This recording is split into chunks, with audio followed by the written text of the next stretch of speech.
ಮಣಿಕಂಠನಿಗೆ ಪಟ್ಟಾಭಿಷೇಕ ಮಾಡಲು ನಿರ್ಧರಿಸಿದಾಗ ಮಂತ್ರಿಯು ತನ್ನ ಕುತಂತ್ರಿಯಿಂದ ದೈವಿಕ ಅವತಾರವಾದ ಮಣಿಕಂಠನಿಗೆ ವಿಷಪ್ರಾಶ ಮಾಡಿದನು. ಆದರೆ ಹರಿಹರನ ಕರುಣೆ ಇರುವ ಮಣಿಕಂಠನಿಗೆ ಈ ಎಲ್ಲಾ ಕುಯುಕ್ತಿಗಳು ವಿಫಲಗೊಂಡವು.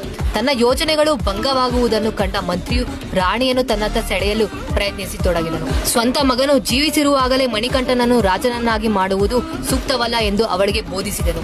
ರಾಣಿಯು ಮಂತ್ರಿಯ ಜಾಲಕ್ಕೆ ಸಿಲುಕಿ ಅನಾರೋಗ್ಯ ನಾಟಕವನ್ನು ಆಡಲು ಮಂತ್ರಿಯ ಸಲಹೆ ನೀಡಿದನು. ಆತನ ವಿಶ್ವಾಸದ ವೈದ್ಯನೊಬ್ಬನಿಂದ ರಾಣಿಯು ಅನಾರೋಗ್ಯ ನಿವಾರಣೆಗೆ ಹುಲಿಯ ಹಾಲು ಬೇಕು ಎಂದು ಹೇಳಿಸಿದನು.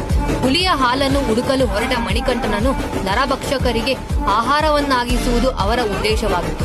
ಪುತ್ರ ಸ್ನೇಹದಿಂದ ಕುರುಡಿಯಾದ ರಾಣಿಯು ದಿವಾನನ ಮಾತುಗಳನ್ನು ನಂಬಿದಳು.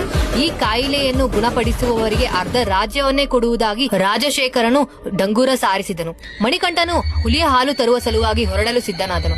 ಆದರೆ ರಾಜಶೇಖರನು ಇದಕ್ಕೆ ಒಪ್ಪದಿದ್ದಾಗ ಮಣಿಕಂಠನು ತಂದೆಯನ್ನು ಒತ್ತಾಯಿಸಿ